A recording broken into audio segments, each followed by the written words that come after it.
Welcome to the Steve Reeve Podcast with the best moments from the past week and a few things that didn't make it to air. Monday. Why does getting a new phone feel like such a fresh start? And why do you expect everyone to treat you like you're a whole new person when you've got your new phone? They do serve as extensions of ourselves, our psyches. You know, they are ever-present portals into a digital realm of possibilities. And lukewarm, ill-informed takes from your uncles, on any topic that you can think of. But that's my toxic trait currently. Not the uncle-level opinions. I mean, like believing a new phone has made me a new person. I'm expecting everyone to notice, like a bold new haircut. Oh, looks good, thanks. I'm expecting strangers to stop me on the street the moment that they see the cool new case that I picked out from literal hundreds of options, thanking me for my painstaking choice for the daring midnight blue and golden yellow combo. Just might have the chance to change the world. Or, I could just keep playing Wordle on it. It's time for Cruz Music News with Steve Reeve.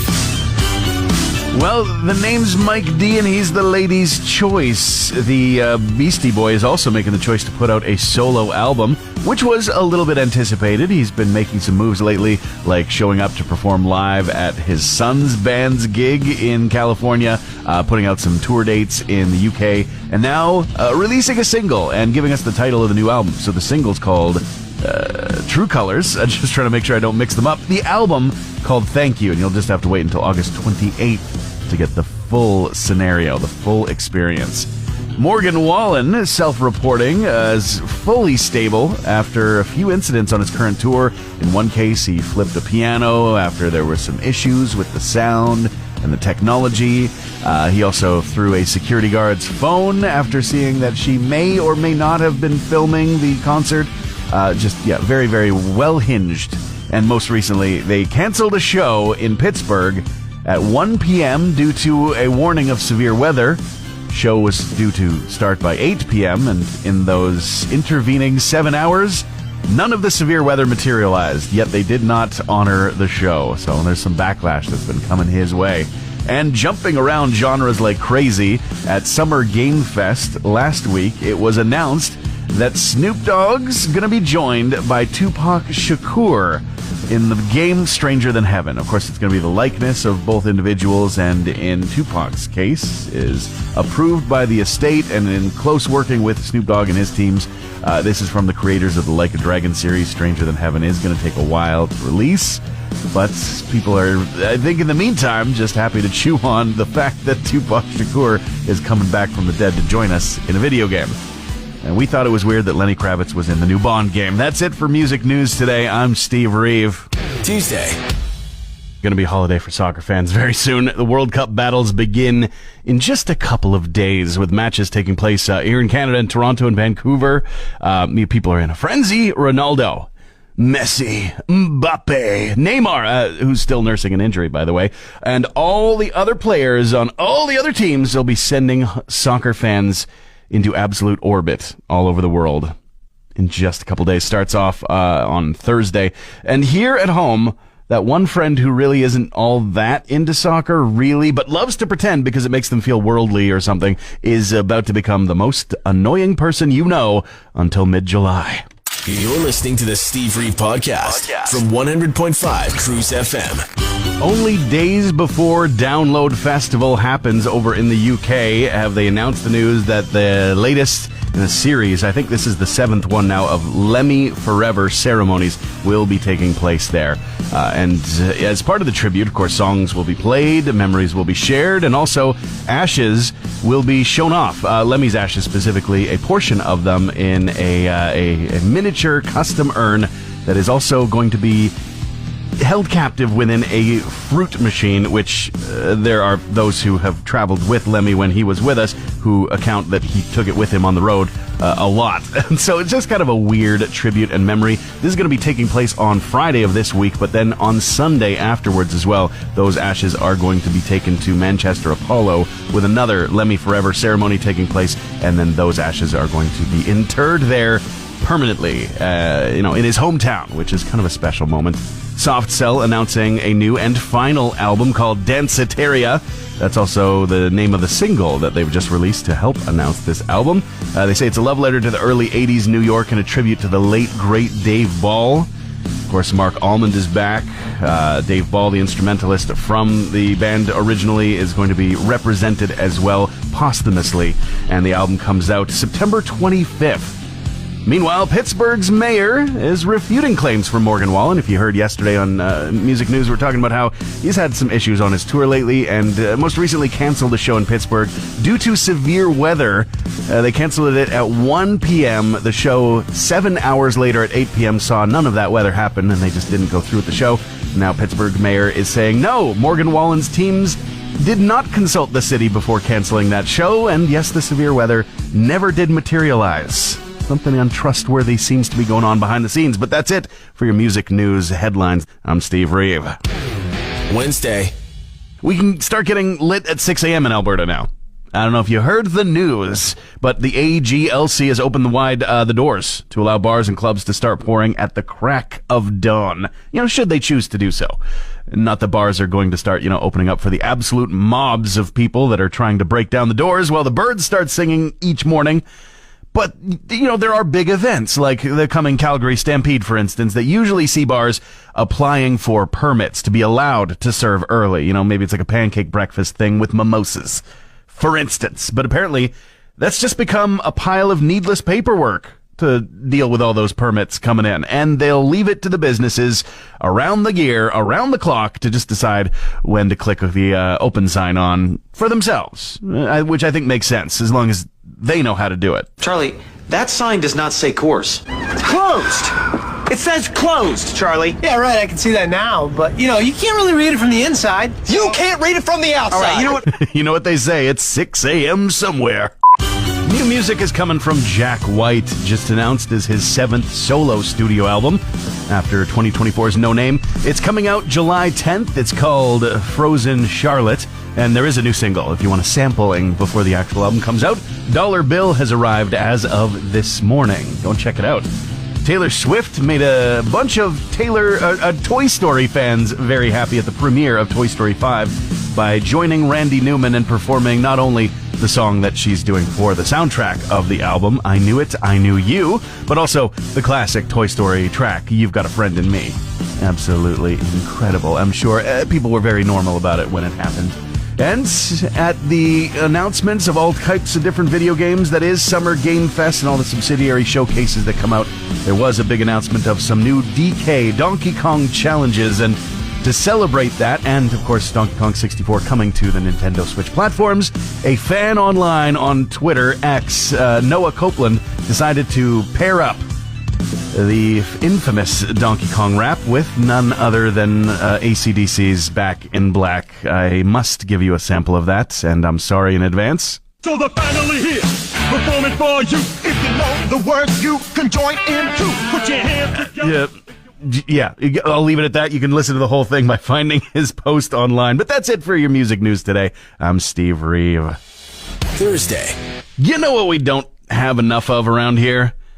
Potholes. Yeah, we could use a few more of those. Certainly there aren't so many that at first I was starting to have them memorized on the commute to and from work, but now I can't even keep track. And trying to stick to memory alone just leaves you surprised by the new ones. Just going, this was this stretch of the road. Okay, new one. Putting that into the memory banks. Now, it's past the point of even being able to avoid them. Now you just pick the least bad ones to body with your poor tires. No wonder citizens are ready to just become road repair workers overnight. Hold up, no, got some road works. I'll get the gravel, you get the sticky stuff. Let's boil up some tar, baby. Although I feel like Frodo in Lord of the Rings. I'm like, I will do it. I just don't know how. Maybe that's the whole problem. Hey Alexa, play the Steve Reeve podcast. The Rolling Stones are rolling out their 25th studio album in July 10th specifically. Foreign Tongues is the name of it, and they've been doing a whole marketing campaign for it, harkening back to their early days in the 60s when they were first performing in front of live audiences. And now, in a turn that no one expected, 5 new limited edition vinyl versions of the album have been announced. in a team-up with Marvel Comics. So there's one that features Thor, Spider-Man, the Hulk, Wolverine, and even Captain America. For some reason. Kind of inexplicable, but with some Rolling Stones iconography, just to tie it all together, I guess. Duran Duran in the news because of a new interview with ITV News and the frontman Simon Le Bon talking about how they have actually managed to be an 80s icon band who have kept their same membership. You know, the lineup has not really changed over time. And he said, well, we like each other. We like working together. We rely on each other for musical ideas as well. We split all the income equally. It doesn't matter if you write something or if you don't write on it, you get an equal share of the publishing. He goes on to say that way, everybody is happy and only the best material gets on an album. And he says, I don't know how many other bands do it. I couldn't tell you, but I do think that sounds like a pretty good way to do it. Here's something not to do as a band. There's a little bit of backlash coming towards hardcore band End It after a show that they did in Toronto just recently. There was a fan in the audience dressed up in a very sparkly banana suit, and the front man for the band, Kilgodzi, pointed it out and not only said, look, you wanted attention, you got it, but then instructed the audience to literally strip the guy of his banana suit. Apparently, it's kind of his thing. He's worn it to several events and has gotten a lot of, positive feedback from other fans in the audience. But he said that the suit is ruined now, and it's on him to call out the band for uncool behavior, especially to be a hardcore band and with a message of, middle finger to authority and then to police what people are wearing. Doesn't seem to quite fit. That's it for your music news today. I'm Steve Reeve. Friday. Looks like the hunt for Sasquatch is back on again. Okay, maybe not, but there's been some new sightings of something in Ontario that is adding to the fervor once more and has now been added to the Bigfoot Mapping Project, which I've now learned is a database that goes back, at least it has reports that go back decades of different sightings across North America of the one and only Sasquatch, Bigfoot, whatever you want to call him. But the latest accounts, I can read you what some witnesses wrote of their experiences. In one case, somebody wrote, the birds stopped. The wind seemed to die down, and it got oddly quiet. That's when I noticed movement ahead of me, a strong earthy smell, and then a massive figure slowly stepping out from behind the trees, and my heart instantly started racing. Moments later, it vanished back into the forest, and everything slowly went back to normal. And then I guess there's a count from the next morning from different people saying that they actually saw two different creatures around sunrise, one big, one not so big. They say there was an earthy stench. There was scavenging with garbage going on. And then they say that they knocked on wood to scare off these creatures, and they knocked back. That scared me off, they say. I mean, the accounts are fun. They certainly are. And I'm not knocking that people saw something out there, but I do question the validity of any claims that are very certainly saying that it's definitely Sasquatch. Because by now, if we haven't found this sucker, they are very good at hiding. Extremely, extremely well. I mean, unless you're Jack Black in the Tenacious D movie. What you doing out here? I was just walking in your beautiful forest. Oh, it's not my forest, brother. It's everyone. I got to hit a milestone marker, 18 years on the air. That actually happened on Monday. It took me a minute to realize, and then word kind of spread quickly, going, oh my goodness, okay, we can't forget this. We got to do something about it. And thankfully, I was, treated to lunch yesterday, and the team making a celebration out of it. And it got me thinking about some of the older bits and funny things that have gone out over the airwaves over those years. One of my favorites, and it's kind of a perennial thing that we like to play every single spring. We've actually played it already this spring, but I figured this week it's a fitting one to bring it back again as we're kind of looking back in the rear view, thinking retrospectively. This is a Hinterland Who's Who parody that I put together early in the radio career, and I'm glad that it's decent enough, unlike most of the other old stuff, that I can still play it today.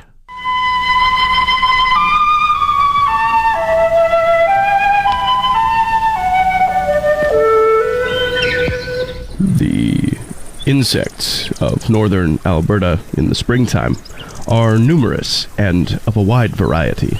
Take the giant water bug. Coming in at roughly the size of a small person's hand, it finds its home in the nightmare center of the psyche almost instantly.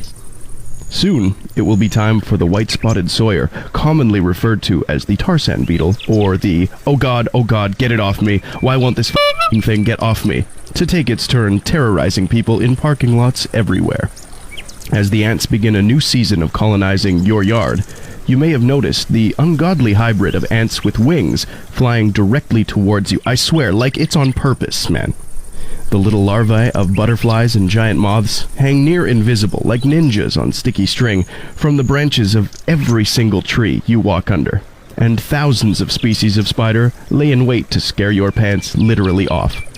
They spread out densely, at approximately 1 spider every square foot, or about 3 billion spiders to every 1 person avoiding them. For a more complete story on every tiny insect that wants to kill you in northern Alberta, contact the Canadian Wildlife Service in Ottawa. That much time on the air, it's unbelievable. There's so many years to go back through and listen to some of the funny stuff that we've done, and that's what I'm kind of doing. I'm doing a reminisce today on the show. So we're going back years now to when Skip the Dishes first arrived and became a phenomenon, right out of Winnipeg, a Canadian-grown company that has influenced lives and the restaurant industry in a huge way. When it first came out, we did a little parody, myself as well as Travis and Lil, who was on the show with me on the morning. We did Just the Dishes. It's kind of a different thing. Ditch the dish brush and step away from the sponge. Download the app and have all kinds of dishes brought right to your door. Don't want to clean up before dinner? Mom and dad are in town and you don't want to serve up with your mismatched hodgepodge of randomly sized plates and promotional glasses? Dinner party planned with only 2 plates to your name? No problem. Just the Dishes is here to help with a wide variety of sizes and styles for any taste. Take a look at our catalog of plates, bowls, cups, and mugs today. So wait, do we still have to cook? Listen, it's called Just the Dishes, lady. Does that sound like we deliver anything but dishes? Figure it out. Geez, fine. So then we call you again when we're done with the dishes? No! Were you even listening? We deliver dishes. We don't pick them up. So then I'm just left with even more dirty dishes. Sure, but if you don't feel like cleaning them, you can always order Just the Dishes again. Oh, for the love of... Just the Dishes, for when you just need dishes. And coming soon, Just the Dishes pots and pans. First story is about a re-release, the 25th anniversary of Blink-182's classic 2001 album, Take Off Your Pants and Jacket. And it's going to have all the original 13 songs, plus also 6 bonus tracks. Now, they are songs that have been heard by fans before. In fact, they were released back in 2001, but on separate different physical releases, and fans had to sort of track them down. Now all 6 of the extra bonus tracks have been featured on this single release, which is up for pre-order as of today, but doesn't actually come out until October 30th. You don't have to wait so long for the My Chemical Romance reissue, a 15-year anniversary for their Danger Days, the true lives of the fabulous Killjoys. They're going to be re-releasing that. In fact, they've also re-released their cover of Pulp's Common People from the album. The 2010 release is coming back out again on July 10th. And again, pre-orders available. Morrissey, concerned with something very important, and no, that is not touring or actually meeting any of the concert dates that he's got on the schedule. No, it's just about an online battle with impersonators. He says he's in a very heavy legal case about the worst online identity fraud, saying that there are up to 9 different individuals on a campaign of fraud, disinformation, and defamation. Of course, anytime that they make fun of the fact that he doesn't really show up for his concerts all that often, I don't know if it's so much defamation as the truth. That's it for your music news today. I'm Steve Reeve. Thanks for listening to the Steve Reeve Podcast from 100.5 Cruz FM. Wow. Quite a long time. Hit the 18-year mark on Monday, and so it's kind of like a retrospective look back at some of the funny stuff that we got into over the years. Back when I was on a morning show with Lil, we got into it over the great Canadian honey heist that was going on at the time. Imagine a conspiracy so large and nefarious it affects families across North America and even the world. What if you thought you knew what you were eating, but you didn't? What if you squeezed a bottle of honey and lies came out? The truth sometimes can be bittersweet to swallow. On the morning of June 24th, 2019, Janet, a young mother of 2, entered a grocery store thinking it was just another trip to stock up on essentials. What she found is shocking. On the shelf and on shelves everywhere, approximately 1 in 5 imported bottles of honey have been cut with cheaper syrups made from corn, rice, and beet sugar. Beekeepers are buzzing over the sting from this sticky scam. Honey producers are pouring out their hearts over the fraud, but preventative measures are taking place. Last year, almost 13,000 kilograms of sugar-cut honey, a value of $77,000, was kept out of Canadian markets. But is it enough? But is it enough? I don't know. I'd just get some like local artisan honey or something like that. On the air for 18 years now, as of Monday of this week, which is just absolutely wild. So I've now had a chance to actually look through some of the older stuff. And, well, there was a weird period of time. Kicked off early in 2020 and lasted a few years. I think you'll remember it as the pandemic. Yeah, we were kind of scrambling to figure out what the heck life was back then. And it was weird, which is why I started a series, called The Quarantine Zone. The day began like any other, until you noticed circles on the ground everywhere you step. The more you see them, the more of them you start to see. You order lunch from the drive-thru and they ask if you'd like masks with that. You pass a theater. The sign says buy tickets soon. You can't help but wonder, tickets to what? It makes you want to make plans with friends, but for when? You can't tell what time it is. You never know what time it is. You're in the quarantine zone. I'm just glad we're not hoarding toilet paper anymore. Hit the 18-year mark on Monday, have spent some time this week going back in time, and, to some points in time that were very weird, like during the pandemic, or maybe just before it, when the weather catcher went away. We only knew it for 4 years, and yet it still gets brought up to this day when it did have to get taken down. We put together an entire obituary and a moment for the weather catcher, and went a little something like this. The Weather Catcher, or Mr., as it was perhaps better known, was dismantled in its sleep at the age of 4 after being erected for $2.2 million in 2015. Sadly, it was never able to live up to its full potential after funding reductions cut off its ability to do literally any of the cool things it was supposed to. Commonly mistaken for scaffolding or a place to hang things up to dry, the Mister is remembered by some as having kind of maybe worked that one time last summer, but they're not really sure. While a great many are celebrating the end of a mediocre era, others wish it could have remained a stalwart reminder of our past failings in local government. Thanks for listening in today, as well as every day, and as well as for the last 18 years on the radio as of this week, going back through the audio, through the tapes, through the reels, as it were. And there was a bit that we did for a while on the show. Parking lot play-by-play was a very fun thing. Really should bring it back because I had just a blast doing it. But just from the vantage point that the station studio has and some of the craziness we've seen out there, it turned into a series featuring episodes kind of like this. Joining the action in progress this morning, we've already seen an off-duty cop in a drop top stop to mop the pop he dropped fresh from the grocery shop, and all he's got is the napkins left in the dashboard. There's fizz all over the back bumper. But while he's wiping down, it looks like something is going across the lot where there's a motorcycle sitting on its side. I don't think that's how they're meant to work. The Easy Rider is taking off her motorcycle helmet to give someone a piece of her mind. It looks like a blue SUV didn't look close enough at the stall that appeared empty at first. They swung right in and couldn't stop in time, busting up that bike. Meanwhile, we've got a Jeep joining us over at the south entrance to the lot. He's cruising with one hand on the wheel and the other frantically trying to navigate an extremely melty ice cream cone. There's a rum raisin ripple river flowing down to the sticky steering wheel. They don't even see the row of shopping carts stretching across the road in front of them, not until it's too late, and boom! Connection. Next time, make it a milkshake, man. I did want to say a little something before ending the show today, because there's going to be some changes going forward. Just to let you know, I'll be off for the next couple weeks, pretty much through the rest of the month, and that's just to take care of some stuff on the personal life side of things. And after that, won't be coming back here on the morning show to wake up with you each day, which is a very, very strange thing. It's been many years since starting to wake up very, very early in the morning with you. Now, it's not goodbye. It is not goodbye, but there's going to be a little bit of shift up and a change up. We're going to have more information for you a little bit later on, once we're truly into summer. Once again, I'll be gone for just the next couple of weeks. Won't be coming back to the morning show, but will be coming back to hang out with you, that's for sure. I'm making it a promise to you. And thanks for all of the wake-ups, all of the mornings spent together over the years. It's been so fun to go back in time and look through some of that audio this morning on the show. Transmission over. Want more Steve? New podcast episodes happen every Friday, or just tune into the Steve Reeve Show. Weekday mornings starting at 5:30 a.m. on 100.5 Cruz FM.